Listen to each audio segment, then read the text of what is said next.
Почитувани, добро дојдовте во уште едно издание на емисијата Пресврт. Емисија која што се бави со анализа на светските геополитички случувања, анализа на меѓународните односи, на она што се случува во светот, на Балканот, но и во Македонија. По тој повод денеска во студиото имаме интересен гостин со кого ќе продискутираме за она што се случува на Блискиот Исток. Верувам дека ќе бидеме интересни во ставовите, неговите размислувања, а се однесува на тоа дали на поведок се нови боишта или нови конфликти помеѓу Иран, САД, но и Израел. Израел изврши нов циклус на воздушни напади врз појасот Газа, Либан, но и Јужна Сирија.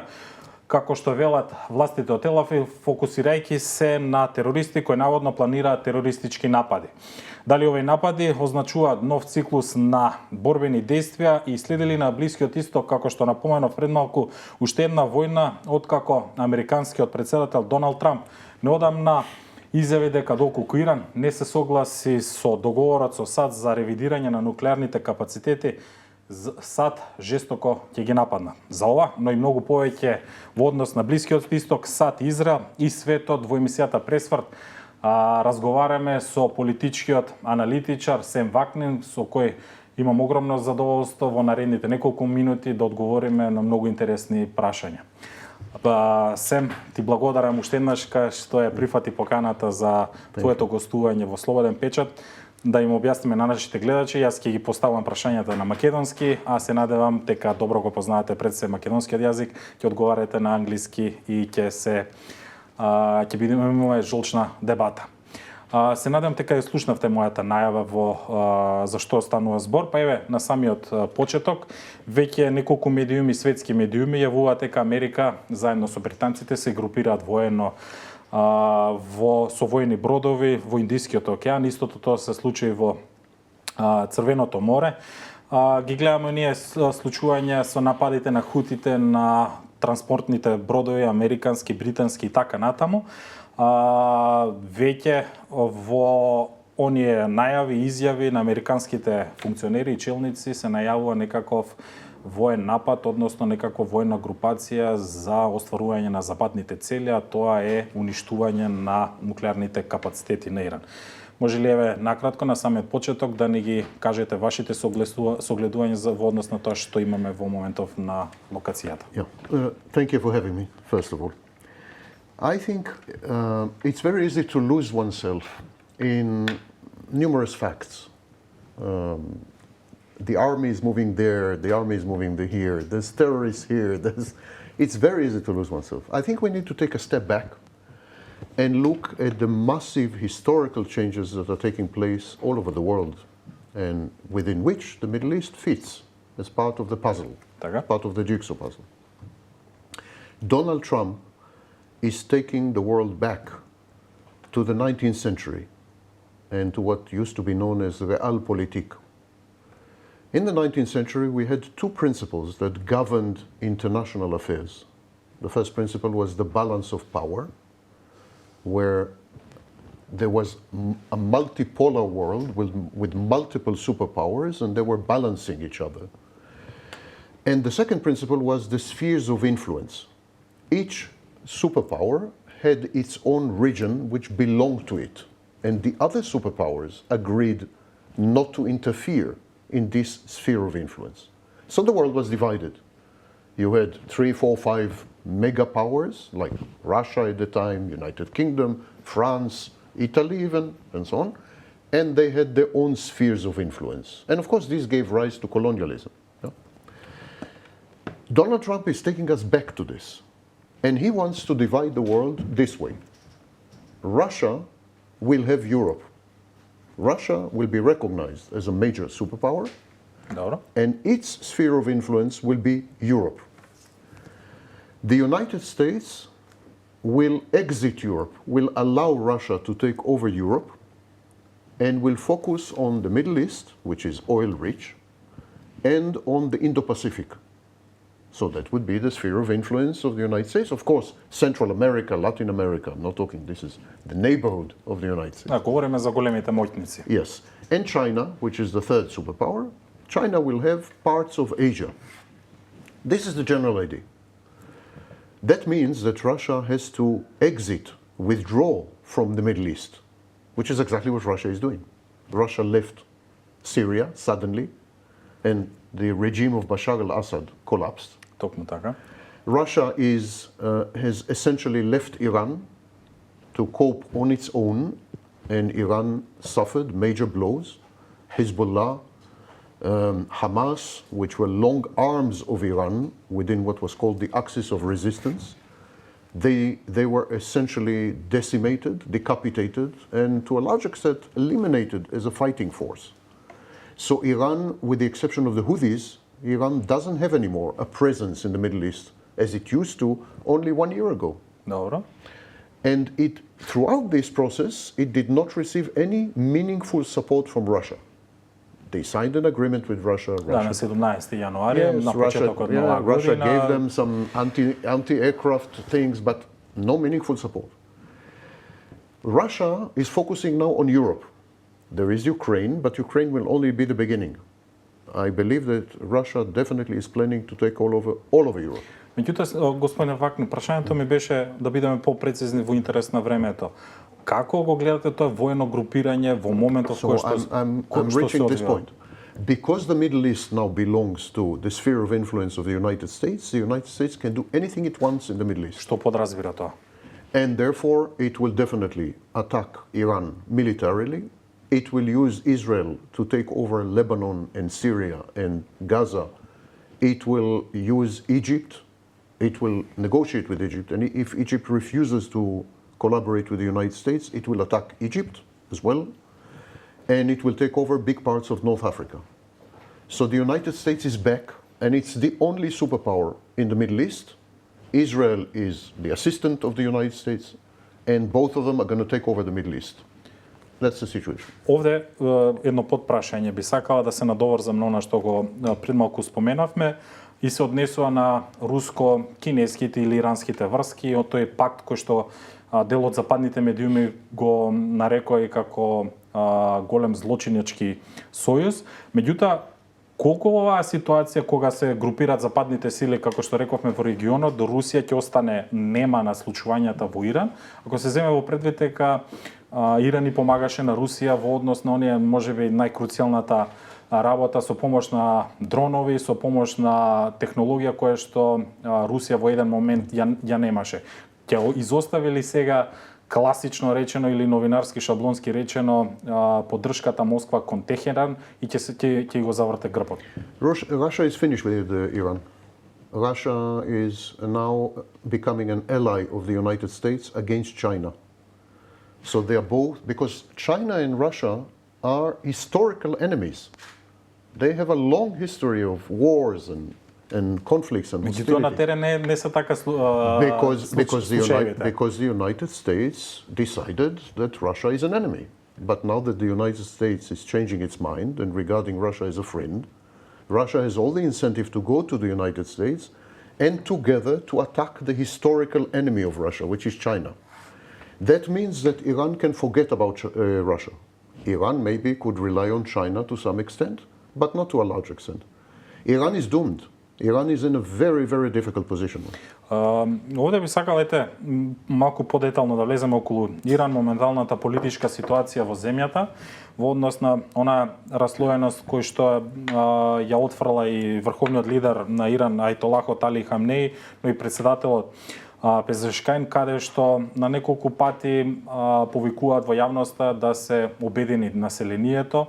Ме интересира ваша перспектива во однос на тоа колку Западот би можел однатре да го подрие Иран во однос на она раслоеност кој што го има во населението, а се однесува на оние традиционалните конзерватисти и иранските исламисти, ако можеме така да направиме. Може ли сега преку дипломата или тоа стриктно ќе се направи преку воен удар на земјата да се раслои населението? First of all, I suggest that we forget the word West. The West doesn't exist anymore. the West used to exist until a few months ago. There's no West. There is United States and to some extent United Kingdom, to a very small extent. It's the United States, it's not the West. Europe is absolutely not involved in anything, not in the war in Ukraine, not in the situation in Iran. Europe has zero influence on Israel. Europe is not a player. So it's the United States, and the question therefore is, what will the United States do? There is very little the United States can do internally inside Iran. It has no intelligence assets, it has no influence on the population. The population hate the United States, even the population who are opposed to the Ayatollahs. They are not friends of the United States. So the only open instrument available to the United States is war. And I think war is inevitable. I don't think there's any way to avoid it. Кои се вашите прогнози или сознанија што прво би удрила САД во однос на тоа? Ги видовме во медиумите, можеби вие сте ги забележали оние видеа, извештаи, надписи во арапските медиуми каде што Иран, односно Техеран, се фалеше со подземни воени бази, со балистички ракети. Што мислите при евентуален напад, што прво би се целело кон Иран?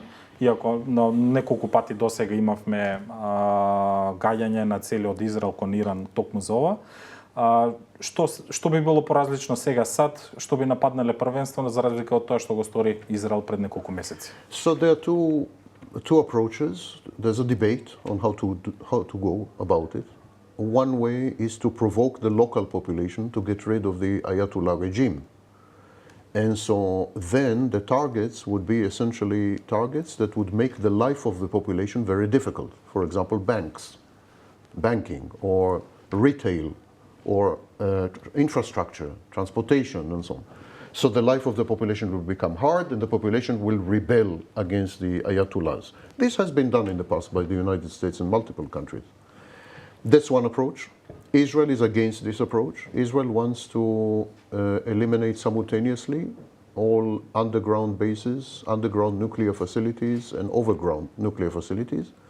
It's easy to do because Iran now is left with no air defenses. Iran has no air defenses left. Well over 90% of the air defenses of Iran have been eliminated with the recent Israeli strike. Iran is totally open to attack.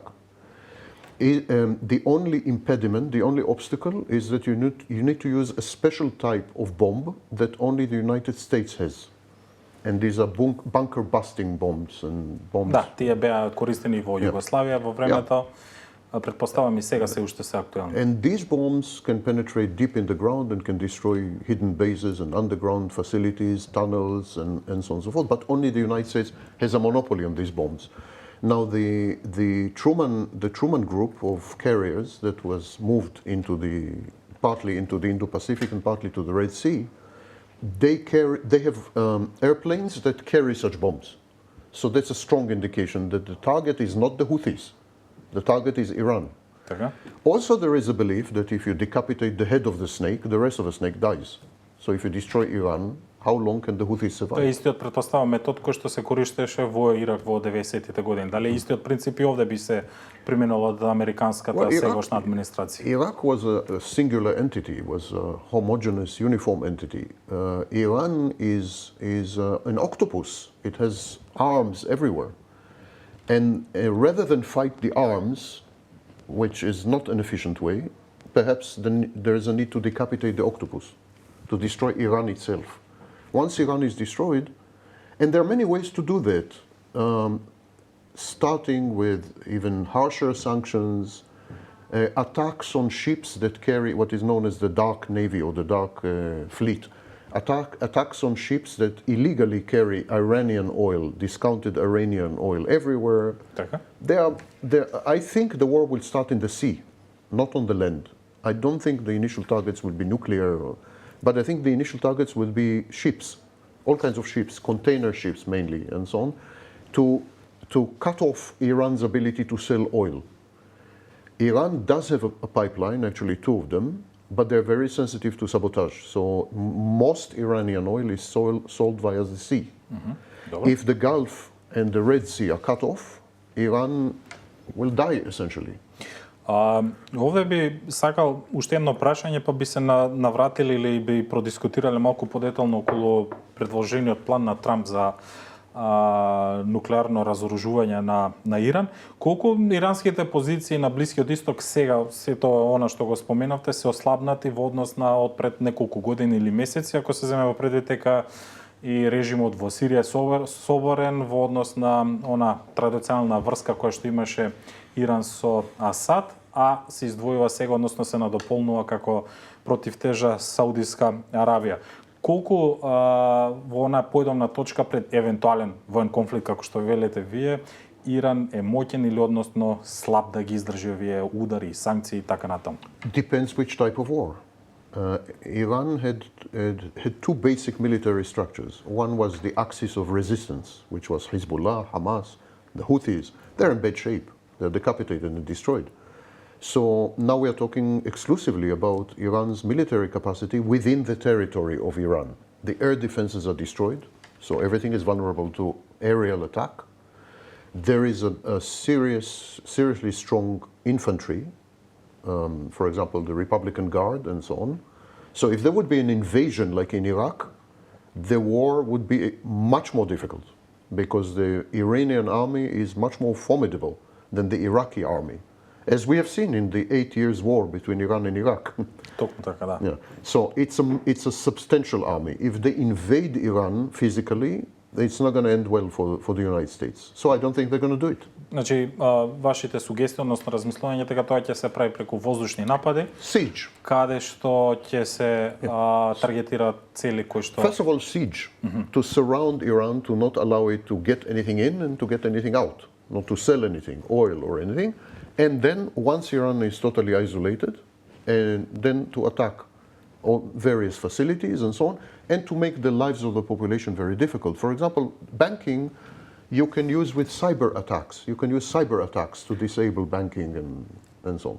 Тогаш како е едно обратно прашање, како тоа ќе се одрази на американските капацитети, ако се земе во предвид дека, нели, напоменавме на неколку пати Иран на неколку пати се дичи, се фали со оние балистички ракети, дроновите за возвраќање на нападот, евентуалниот напад, каде што и лидерите на земјата на неколку пати повторуваат дека нема да го прифатат планот на Трамп и дека жестоко ќе одговора. Колку САД ќе биде загрозен и воено колку е способна ова да го издржи ако знаеме како се случуваше во Украина? Drones have a very limited range. The longest drone is 150 kilometers. So drones could be a worry for Iraq, but not for the United States. Ballistic missiles are useless because both Israel and the United States possess almost 100% perfect defenses against ballistic missiles. Almost 100% of ballistic missiles are shot in the atmosphere and never cause any damage. So in effect, Iran has nothing. It has nothing. Only if it is invaded by land, it has a standing army which could be useful. The drones are useless. The ballistic Зашто тогаш Иран ги отфрла директните преговори со Америка? Ако се земе дека Западот, САД имаат воена надмоќ и дипломатска и меѓународни поголеми, подобри позиции, Иран е можеби во најзагрозена ситуација. Зошто ги отфрлаат овие повици за преговори од Трамп? I'm not impressed. I think it's a negotiating tactic. I think ultimately Iran would come to the negotiating table and would conclude a new nuclear deal with the United States, and even the United States would become an investor in Iranian oil facilities and so on. United States wants to convert Iran into its own sphere of influence, to take it away from Russia. In agreement with Russia. Russia agrees. Возможно ли е тоа? Yes, Со оглед на тоа на историските разлики. Of course it's possible. Would you have believed a few months ago that United States would be with Russia against Ukraine? You wouldn't have believed. Истото тоа мислите дека ќе се случи и во Иран, на Блискиот Исток? I think Iran has a long history of partnership with the West, not with Russia. And I think it is perfectly possible to convert Iran to belong to the United States rather than Russia and China, yes. Тогаш какви се вашите сознанија за оние одбранбени капацитети на Иран во однос на нуклеарната бомба за која што сите велат дека можеби некој ја поседува, некој не ја поседува? Ќе има ли можност или имаме ли некакви предиспозиции за евентуални вакви размери, односно конфликти од поголеми размери? It's easy to make a nuclear bomb. It's relatively easy. What is very, very difficult is to deliver the nuclear bomb. So the problem is the missile, not the bomb. You need a highly specialized type of missile to carry the nuclear bomb because the fission, the reaction takes place within the head of the missile. So the head of the missile is like a small laboratory. So you need a highly specialized type of missile. It took North Korea more than 20 years to develop this missile. Што се однесува на Техеран? Tehran is far from that. Doesn't have this kind of missile. It has a missile that can carry a nuclear load if someone like Russia gives them the nuclear load ready to put on the missile. But if they are on their own, they need another 6-10 years to develop the delivery capacity. Господине Вакнин, како е овде Израел како гледа Израел на цела оваа констелација, додека нели имаме предлог за мир помеѓу за појасот Газа, а во меѓувреме Израел продолжува да зазема делови од Газа, ги читаме медиумите во оние дневни извештаи каде што стотици на дневно ниво гинат палестинци, понатаму продолжува да се разорнува делот од појасот Газа. Како Израел гледа на на новата војна со Иран? There's a major opportunity. Israel has a major opportunity here to become the main regional power in collaboration with Saudi Arabia. The United States clearly is getting closer to Saudi Arabia and against Iran, as it is now. If Iran changes, it's a different story. And so here's a wonderful opportunity to destroy Iran, including Iran's nuclear capacity, to take over big parts of Syria and Lebanon on a permanent basis, Dobro. to annex the West Bank, and to conquer Gaza and make it part of Israel. And that is a plan. The plan is not agreed by 100% of Israelis. Something like half of all Israelis don't like the plan, but they're the wrong half. И владата на премиерот Нетањаху е, можеби да кажеме, на стаклени нозе. Дел од пратениците не се согласуваат за војна интервенција. Ги гледам и оние скандали со разузнавачката служба, со разрешувањата. Па ме интересира колку е хомогено израелското општество во однос на еднаш за секогаш расчистување на овие историски нерасчистени состојби на Блискиот Исток и дали еве сега е моментот и политичката состојба во регионот тоа да се реши. Israel is as divided as the United States. It's an identical situation. You have blue states, red states. You have liberals in Israel and ultra-conservatives and nationalists, especially religious nationalists. And the solution is the same, dictatorship. As a dictatorship is emerging in the United States, a dictatorship is emerging in Israel. And then you can forget about the Supreme Court, the legal system, the Shin Bet, the Mossad. I mean, forget about all this. The minute a true dictator emerges, everyone coalesces around the dictator because he's the source of power, he's the source of money, he's the source of patronage. And then you have a functioning dictatorship which defines the agenda. The agenda in this particular case is hyper-nationalistic, and the Trump administration is perceived as a unique historical opportunity to eliminate all of Israel's adversaries, and especially the Palestinians, on the one hand, and to establish an empire, an Israeli empire, literally an empire, which would include the historical borders of Israel, which essentially is about 1/3 of Syria, about 1/2 of Lebanon, the West Bank, Gaza, and most of Jordan. Така.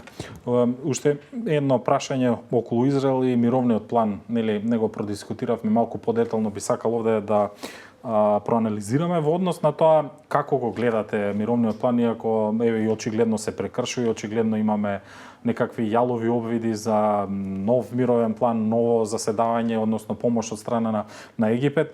Мислите ли дека некогаш ќе профункционира или пак ќе имаме одење во крајност, иселување на палестинците и градење на некаква ривиера туристичка во појасот Газа? Како го коментирате тој дел? There hasn't been peace in Israel since 1882. That's a long time. And there will never be peace in Israel. There will never be peace in Israel because you have two nationalities, two nations, who claim the same piece of land.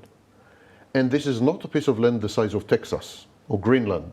This is a piece of land the size of Aerodrome, Nasselba in Skopje. It's a tiny piece of land. And they want the same piece of land. They're not willing to compromise. They're not willing to exchange. They're not willing to live together. They want the same piece of land. when you have mutually exclusive and mutually extensive claims on the same piece of land, this guarantees an endless period of war. I think war is the only way to resolve the issue. Ethnic cleansing is the only practical solution there. One of these two nations will ethnically cleanse the other. And Netanyahu perceives this as an opportunity to get rid of the Palestinians physically, to remove them physically. This is called transfer. In Israel, they call it transfer. To remove them physically, to cleanse the areas, to settle them with the Jewish population. And Мислите дека тоа ќе се случи или веќе се случува? This has happened and is happening all the time. We just pretend that it doesn't. The Turks were expelled from Bulgaria, the Bulgarians from Turkey, the Greeks from Bulgaria. This is happening all the time. 3 million Germans were expelled from Czechoslovakia. Transfers Ќе of одговара population. некој за геноцид во поновата историја? It's not a genocide. It's population transfer, ethnic cleansing, if you wish. And it is a common practice in human history and even in European history. It's not something unprecedented, unheard of, amazing. No. Nations do it regularly, absolutely regularly. They move huge populations here and there. Интересни ставови кои што верувам дека ретко може да се прочитаат во западните медиуми или општо во think tank медиумите. Уште едно сосема кратко прашање на крајот, да го заобиколиме, односно да го заокружиме Блискиот исток, а се однесува со Сирија.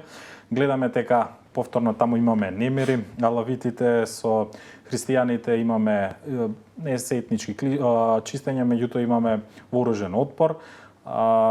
Како ја гледате сегашната позиција на Сирија во однос на неговите соседи и во однос на иднината на самата земја под новото раководство и целата состојба на Блискиот исток?